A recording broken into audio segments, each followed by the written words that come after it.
Hi, this is the lesson number 18 in the series of British literature. In the previous lesson, we discussed about Sir Geoffrey Chaucer's masterpiece, that is Canterbury Tale. I gave you the brief introduction. I also introduced some of the characters or the pilgrims who were the part of that journey from London to Canterbury Cathedral.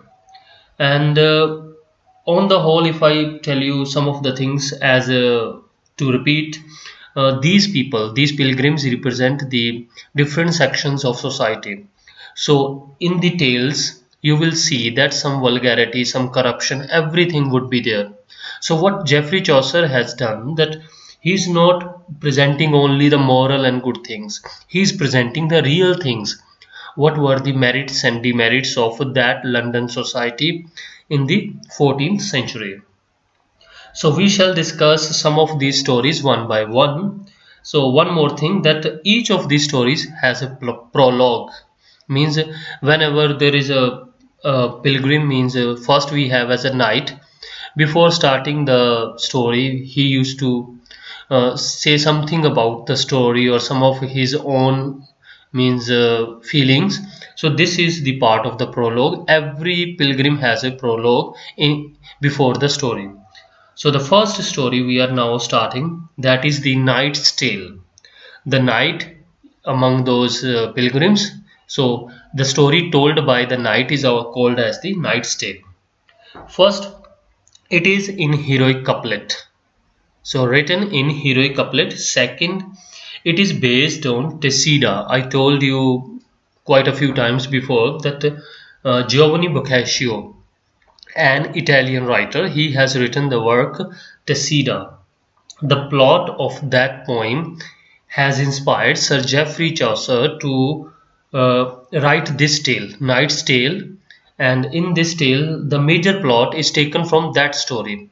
We will not talk about Tessida because that contain much larger means plot, means everything is not taken, only the central idea or the central characters are taken. So we shall start this story. How it starts, there is a king named Theus or Theseus, whatever you call him. He is the Duke of Athens, and he was coming back to his state or his empire, and on the way he found two royal warriors, and their name were Palamon and Arcite. They were a bit injured and wounded, and he imprisoned them. These two were in fact cousins, Palamon and Arcite, and he imprisoned them. Now, in the prison, these two young warriors, they saw Emily. And now, who is Emily? Emily is the sister-in-law of Theseus. By seeing Emily, they fell in love with her and they wanted to marry her. And what happened next? That there was one more character, that is Perithius. Perithius is a friend to Theseus king, the duke, and he comes and he recognizes Perithius. He recognizes Arcite in the prison. And we are also told that Arcite and Perithius were the old friends. So Perithius tried and helped Parasite to get released. There was a condition put on him that he will be like an exiled person, means he will not come back. But Arcite was so desperate to get Emilia or Emily, because there are different names in different stories, so they are mingled, and now we have don't really any standard name or any standard spellings of their names. So what happened? Arcite just leaves the place, and but he was preparing to come back. And on the other hand, we have the other character, that is Palamon. He somewhere gets a chance to free himself. He intoxicated the guard and then escape away. Later, what happened? These two cousins, they have turned into rivals now in love. They both wanted Emilia. and now they both these cousins, they were free and they were fighting in the jungle, and they were in a duel battle. And on the way, there comes Theseus and Emilia. The king was for a hunt in the jungle, and they noticed them fighting. At that time, the king confronts them. Both declare their love for Emilia. At this, the king Theseus asked them, "Okay, go and prepare your army of 100 men, and for a certain time, after a certain time, you will get a chance to take part in the game or a judicial battle or tournament, whatever you can say. In that, both you will have to compete with your army, and whoever wins will get the hand of Emilia." Finally, the time comes, and when there was the battle to take place, that was like a tournament or a games, means both these party, the party of Arcite and the party of Palamon, were to take place in a battle. And a night before, what happened? Palamon. Okay, it's a point to be noted. Palamon prays to the goddess Venus, and Arcite prays to Mars. Both pray for their victory. And on the other hand, we have Amelia. She is also praying to Diana to remain unmarried. And in fact, she was also saying that if she has to marry, then there has to be the true lover. The day comes for the battle, and at that time, Theseus, the king, lays down some of the rules of the game, that no one to be killed. First, in that battle, if anybody gets injured, he will be dragged out of the battle and his life will be spared. Both these heroes, Palamon and Arcite, they fight valiantly, and Palamon gets injured by chance by the sword of Arcite's any soldier. And now Palamon, now there is an interesting point. Palamon is on the ground and he is injured. The battle stops.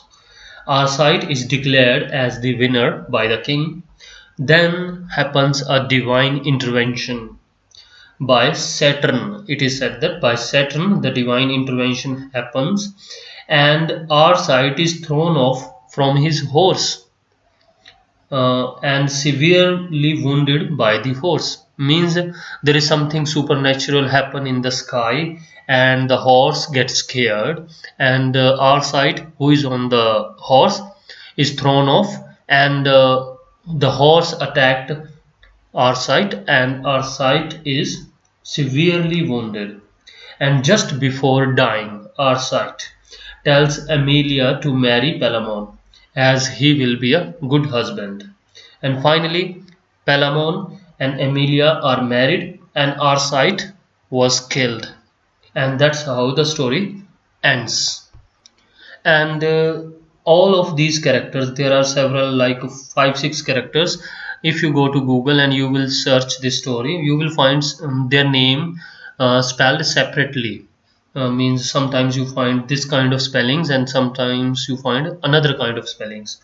So you just remember their names. And Palamon and Arcite, two cousins. Then Emilia, the sister-in-law of Theseus, the king. And Perseus is the friend of Arcite. And one more character, that is Hippolyta. Hippolyta is the queen. She is the wife of Theseus. So this is the story. This is the Knight's Tale. One more point to be added, and that is the knight was traveling with his son. In this story, the knight himself was traveling with his son. The next we have, that is the Reeves tale. What is the name of the Reeve? That is Oswald. Oswald the Reeve. This is a story about a dishonest miller. This is also called as the trickster's tale, and this story is about a miller, and the name of the miller is Simkin. Pretty odd name, and even the spellings Simkin. Before going into the story, first I think I should mention that we have Oswald the Reeve. He's a carpenter, and he is telling this story only to counter Robin the Miller's tale. there is one more pilgrim. The name is Robin. He is a miller. And what he has done, Robin has told a story about a stupid carpenter. Means Robin was mocking the carpenter. And who is carpenter? Oswald the Reeve. He is a carpenter. So somewhere Oswald the Reeve, he felt some insult, and now he is telling a story of a dishonest, a corrupt miller. So now he is mocking. So this is something like a revenge story. Means he is taking revenge from the miller, Robin the miller. So now coming back to the story, the central character or the miller is the name is Simkin, and he is running a flour mill. Means he is taking grains and process them, then tells return them whatever is processed. It is also told that he is dishonest because he has cheated the college. There is a college named as King's Hall, and the steward of that college, he comes to him for the grains and grains processing, and he steals the grain. Some part of the grain he takes with him. So that's how he steals. He's looting the people, we can say. How? Because first he is charging highly for the grain processing, and then he is stealing some part of the grains. And his wife. Now, about Simkin's wife, she is the daughter of a clergyman. And now, clergyman is not supposed to marry, but still he has married that clergyman, and they are proud of this, that his wife is the daughter of a clergyman. He is proud of this. Further, about Simkin is told that he has a son, 6-month old son, and that son is sleeping in the cradle. Now the two students or the two boys from the college, John and Elaine, they come to him, and they have come for the grain processing, and they have an intention to take revenge from the miller. But on the other hand, what miller does, that miller unties their horse. They have come on a horse, but secretly going out, miller untie their horse, and as a result they had to run after the horse. And when they were running after the horse, miller gets a chance to steal some of the flour or grains, whatever you call. And by the time they catch their horse, it gets pretty dark. So they request the miller that they should spend the night there, because it has gone pretty dark in the night. Now, what happens in the night? That's interesting. They all are taking wine and drinking, and now they are fast asleep. And what is the situation? Miller is with his wife in a bed. John and Elaine in one bed. John and Elaine. And one more character I forgot to introduce you, that is Melaine. Melaine is the daughter of the miller. So, what is the situation? Miller and his wife, they are sleeping in one bed, and Ellen and John are sleeping in one, and Melaine, the daughter, she is sleeping in one bed alone. And that is a big hall or big room, we can say. In the night, Elaine gets a chance and moved to Melaine's bed. And now he slept with her, and he was having sex with her in the night. And Miller's wife, she wakes up in the night to relieve the wine, and she leaves her bed. She goes out. In between, John made some adjustments and moved the cradle somewhere, and so that she mistakenly came to his bed and slept with him all the night. And now it is about at the dawn, and Elaine moved to Miller's bed mistakenly, because John has adjusted his bed. So now Elaine moved to Miller, and he tells him everything what he did with his daughter. In fact, Elaine thought that he is talking to his friend John. But now it's almost the dawn time, means in the morning, and still it was a bit dark.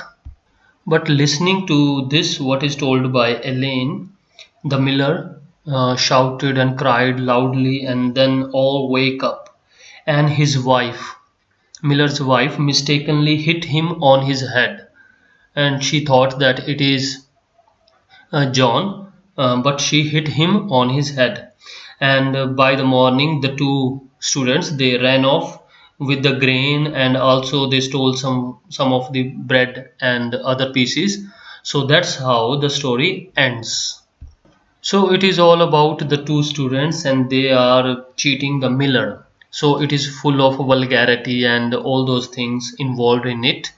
And the ending is also quite ambiguous, and it is also said that the hero is, or the central figure we have, the miller, he's a cheat, he's a liar, so he doesn't deserve to be the central character. So this is the Oswald Reeves tale. So in this lesson we have discussed two of the poems in Canterbury Tales. One is the Knight's Tale and other is the Oswald the Reeves Tales. So the plot may not be that important, but we just have to remember the central line, or what is the basic idea, especially behind the Knight's Tale. That is pretty much important and part of some of the works as well.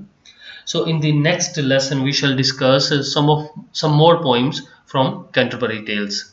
So thanks very much for watching. Have a nice day.